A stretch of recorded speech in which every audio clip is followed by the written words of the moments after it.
Shalom, shalom, bien-aimés. Nous continuons avec nos enseignements et aujourd'hui nous allons parler de ce qui affaiblit la prière des chrétiens. Les chrétiens de nos jours, déjà, ils ont des difficultés à pouvoir prier chaque jour, à pouvoir préparer leur journée. Et ensuite, ils ont des difficultés pour étudier la parole parce que quand nous sommes en train de lire la Bible et nous sommes en train de méditer la parole, c'est là où nous recevons les inspirations qui sont nécessaires. C'est notre source d'inspiration pour pouvoir avoir des prières qui sont efficaces et qui sont des prières qui sont fortes. Alors, nous demandons au Saint-Esprit de prendre le contrôle de ma bouche pour que ce que je veux dire, que ce soit des paroles qui ne sont pas inspirées par moi, mais ce sont des paroles qui sont inspirées par le Saint-Esprit et que vous et moi, nous puissions apprendre au même moment ces choses merveilleuses que le Seigneur a préparées pour nous au nom puissant de Jésus-Christ de Nazareth, celui qui est le Fils de Dieu, celui qui est Dieu, celui qui a versé son sang sur la croix de Golgotha pour que nous puissions être rachetés de la main de Satan. Il est celui qui est né d'une vierge qui s'appelle Marie et c'est lui qui va revenir pour nous récupérer, nous chercher. C'est lui qui va revenir très bientôt. C'est Jésus-Christ de Nazareth là et que le feu du Saint-Esprit et que son vent impétueux puisse être propagé partout où vous êtes et que vous soyez dans la plénitude du Saint-Esprit et que les écailles puissent tomber et que la vérité que nous allons entendre puisse nous affranchir parce que nous connaîtrons la vérité et la vérité nous affranchira et nous devons avoir soif de connaître la parole du Seigneur. Nous devons avoir soif de connaître les messages que le Seigneur a prévus pour nous. Nous devons avoir soif d'avoir la connaissance de notre Père qui est aux cieux, notre Dieu, notre Roi. Bien-aimé, le temps est arrivé que le peuple de Dieu doit fournir l'effort conditionnant de partir dans le combat en train d'intercéder pour nos familles, pour les nations, pour la région où nous sommes, d'avoir des prières qui sont fortes et pas d'avoir des prières qui sont faibles. Et c'est pour ça que nous allons parler de ce qui affaiblit la puissance de la prière de beaucoup de chrétiens. Alors, les chrétiens de nos jours sont devenus, vous allez presque penser qu'ils sont devenus des adorateurs du Satan. Quand vous entendez leurs prières, ils parlent plus du Satan que de parler de Dieu. Ils ont plus la crainte du Satan que la crainte de Dieu. Et c'est là déjà quelque chose qui est en train d'affaiblir les prières des chrétiens. La prière des chrétiens est renforcée par non seulement adorer le Père en esprit, mais aussi dans les louanges, dans la parole. Nous devons lire les psaumes, nous devons parler de la grandeur du Père, des grandes choses qu'il est en train de faire. Nous devons témoigner des grandes choses qu'il est en train de faire dans notre vie pour que son nom soit glorifié, pour que son nom soit connu partout où nous partons, pour que l'évangile de Jésus soit propagé partout où nous sommes en train de partir. Mais de nos jours, vous entendez seulement, quand il y a quelque chose qui se passe dans la vie de ce chrétien-là, il parle toujours des attaques, les attaques, ils sont attaqués. Toute la prière, c'est les attaques du Satan. Et bien aimé, de Satan, il a aucun pouvoir sur nous. C'est le Christ, celui qui a versé son sang sur la croix de Golgotha. C'est lui qui nous a déjà affranchis. Il nous a déjà donné la victoire sur la croix et que nous devons seulement saisir cette victoire-là. Et c'est vrai que nous sommes attaqués par le Satan, le démon, le monde des ténèbres, mais ça ne doit pas être la chose pour laquelle nous sommes en train de prier par la crainte que le Satan va nous faire du mal ou qu'ils vont faire quelque chose contre nous. Et quand vous entendez les prières de nos jours que nos chrétiens sont en train de faire, vous pensez qu'ils sont en train d'adorer le Satan et de dire les choses qu'il est en train de faire dans leur vie. Et c'est vraiment triste. Et de voir que dans beaucoup d'églises, ils sont en train de vendre aussi cette promotion-là du Satan, de plus parler du Satan et de ce qui se passe dans le monde de ténèbres que de parler de Dieu. Dieu a beaucoup plus de choses sur lesquelles nous pouvons parler sur ses témoignages, les merveilles qu'il a fait, à commencer de Adam jusqu'à Jésus-Christ, et jusqu'à Apocalypse, de Genèse à Apocalypse, il y a beaucoup de choses dont nous pouvons parler entre nous et dont nous pouvons utiliser dans nos prières que de commencer à glorifier le Satan et ses œuvres. Mais dans toutes circonstances, nous devons placer notre confiance entre les mains de notre Père qui est aux cieux. Il a envoyé son Fils unique, Jésus-Christ de Nazareth, pour venir mourir une mort horrible sur la croix, lui qui a commis aucun péché, pour que nous puissions être sauvés et que nous puissions être rachetés de la main de Satan. Et c'est pour ça, bien-aimés, que nous devons faire confiance à Dieu. Et ce n'est pas parce que nous avons prié que nous n'avons pas directement une réponse à notre prière comme nous le voulons, selon notre volonté. Nous devons toujours nous rappeler de la prière qui se trouve dans la parole. Que ta volonté soit faite dans le ciel, sur la terre. Notre prière doit toujours demander la volonté du Père dans ce que nous sommes en train de faire ou de demander et de ce que nous voulons. Et c'est quelque chose de très important, bien aimé. Et de nos jours, parce que le Satan connaît la puissance que les chrétiens ont. Il connaît la puissance de la voix des chrétiens. Il connaît la puissance des chrétiens qui sont dans la plénitude du Saint-Esprit, les dégâts qu'ils peuvent faire dans son royaume. Et c'est pour ça qu'il veut voler cette puissance-là. Et la façon qu'il utilise pour voler la puissance des chrétiens, c'est de leur pousser à commettre le péché. Et le péché commence dans les pensées et ensuite, ça va enfanter maintenant les péchés. Et ces péchés-là vont amener la mort. Et c'est à partir de ce moment-là que nous nous sentons coupables, que nous avons des péchés, que nous sommes dans le péché et que nous ne pouvons pas sortir dans le péché. C'est là que nous commençons maintenant à vivre une vie de paresse spirituelle, de ne plus vouloir prier, de ne plus vouloir étudier la parole. Et c'est comme ça que nos prières vont commencer à s'affaiblir. Quand vous êtes en train de prier 3 fois la journée et vous ne réussissez même pas à prier 1 fois la journée, eh bien, bien-aimés, posez-vous la question, qu'est-ce qui ne va pas? Votre Père veut entendre votre voix chaque jour et à tout moment que vous le pouvez. Et une fois que vous mettez dans votre tête que vous vous sentez faible, et c'est quelque chose que le Satan veut vous faire croire que vous êtes faible. Et bien aimé, vous n'êtes pas faible. Levez-vous, mettez-vous à genoux, dites Abba, moi je veux te servir, que le Saint-Esprit utilise ma bouche pour la prière, que le Saint-Esprit mette les paroles dans ma bouche dont j'ai besoin. Même si je ne sais pas ce que je dois dire, ne commencez pas à chercher à faire des prières philosophes avec des termes très compliqués. Ouvrez votre bouche, commencez à parler, dites ce qui est dans votre cœur. C'est ça qui rend votre prière solide. Vous ne devez pas avoir des prières qui sont faibles, qui sont dans l'hésitation, qui sont dans le doute. Dieu n'aime pas le doute. Dieu n'aime pas quand nous sommes des indécis. Quelqu'un qui ne se décide pas, quelqu'un qui vit dans le doute, qui pense qu'il n'est pas sauvé, quelqu'un qui doute qu'il a reçu Jésus, quelqu'un qui doute qu'il a le Saint-Esprit. Tous ces doutes-là viennent du monde de ténèbres. Balayez ça, liez tous ces esprits de doute, liez tout esprit d'indécis, que ça part vers les lieux arides pour ne plus retourner et que vous puissiez avoir cette paix et ce repos de pouvoir parler en toute tranquillité avec votre Père qui est aux cieux, qui veut entendre votre voix et vos prières. Jérémie 17, 7, 8 nous dit que heureux celui qui se confie en l'Éternel des armées. Bien-aimés, nos arbres doivent être plantés à côté d'une source d'eau. Et nos prières sont les racines qui sont en train de s'enfoncer dans la terre, qui est en train de nourrir cet arbre-là qui va donner des fruits. Et de nos jours, c'est dommage que le peuple de Dieu n'a plus confiance à Dieu. Pourquoi? Parce qu'il voit que ça prend trop de temps. C'est pas le tic-au-tac comme beaucoup de choses que le Satan est en train de lui proposer.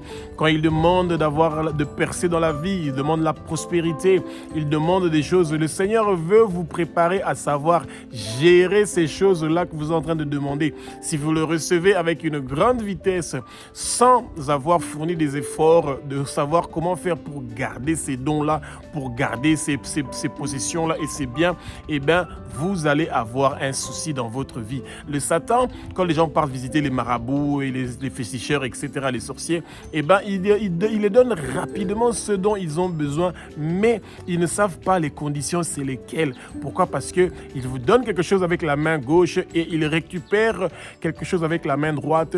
Pourquoi pas votre maternité, vos enfants et pourquoi pas même d'autres des générations après vous seront en train de payer pour la vitesse de ce que vous avez obtenu par le Satan. Mais quand c'est Abba, notre Père, qui est aussi notre Dieu, notre Roi, qui nous donne quelque chose au nom de son Fils Jésus-Christ de Nazareth, eh ben, il nous donne ça pour toute l'éternité. Il n'est pas là pour nous arracher quelque chose. La preuve, le Satan a été chassé du paradis, mais il a gardé les dons que le Seigneur lui avait créés avec.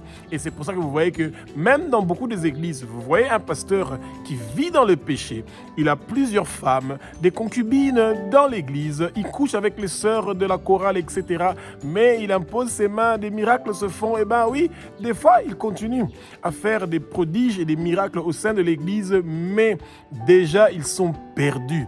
Et même si le Seigneur connaît leur voix, il peut continuer à utiliser leur voix pour convaincre des gens de venir vers Jésus, mais eux-mêmes, parce qu'ils ne veulent pas se rependre, et ben, ils continuent à être en train d'être engloutis. Bien-aimés, pour que vos prières ne soient pas affaiblies, vous devez vous rappeler que vous devez avoir la connaissance de la parole, que les paroles qui sortent dans vos prières soient des paroles qui viennent de la Bible, qui ont des références, des promesses que le Seigneur nous a données dans la Bible, dans la parole. Juste pour vous donner un exemple, eh ben, quand une femme est stérile et qu'elle ne réussit pas à avoir d'enfant, ou un homme qui est stérile, parce que les gens pensent toujours que c'est toujours une femme qui est stérile, l'homme aussi peut être stérile et qui ne réussit pas à avoir des enfants, eh ben, nous devons nous mettre à genoux et dire: Abba, notre Père qui est aux cieux, notre Dieu, notre Roi, tu as dit que dans ta parole, dans Genèse chapitre 1 au verset 28, multipliez-vous, soyez féconds, remplissez la terre.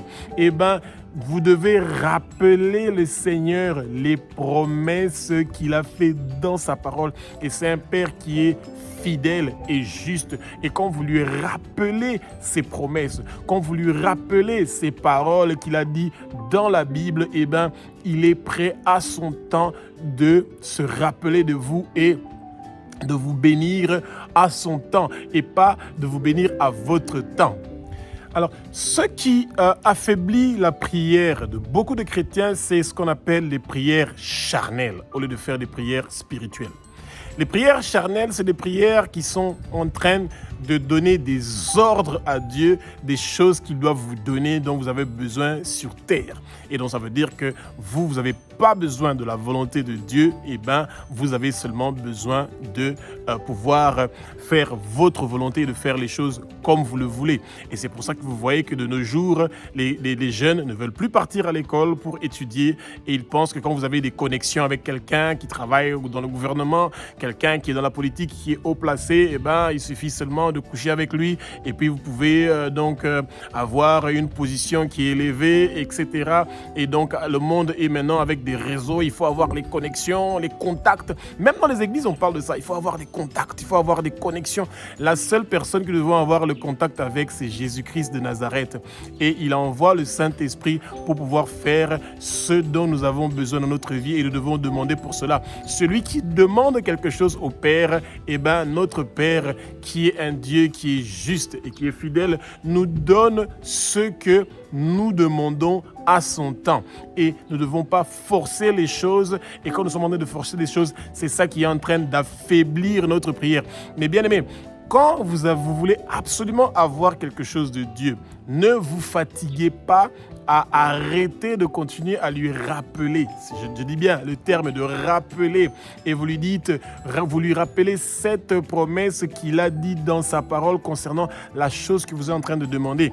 Et quand vous êtes dans des difficultés financières, eh ben, vous ne devez pas dormir et seulement être en train de prier et vous pensez que vous allez trouver une solution du tout. Vous devez vous mettre au travail. C'est en travaillant qu'on gagne de l'argent pour pouvoir trouver des solutions pour les finances. Et pas quand vous êtes en train de dormir et en train de parler en langue et de lire la Bible, ça ne va pas résoudre vos problèmes de finances. Vous devez vous mettre au travail et vous devez demander au Seigneur que quand vous êtes en train de travailler, qu'il puisse vous faire cette grâce-là, qu'il y ait des gens peut-être qui viennent sur votre chemin, qui peuvent vous aider à pouvoir percer dans la vie et non d'attendre seulement que vous soyez quelqu'un qui sera béni par des gens qui vont venir sur votre chemin, mais que vous aussi, vous puissiez être une bénédiction pour d'autres gens, pour quelqu'un, pour les autres. Et c'est ça qui est très important.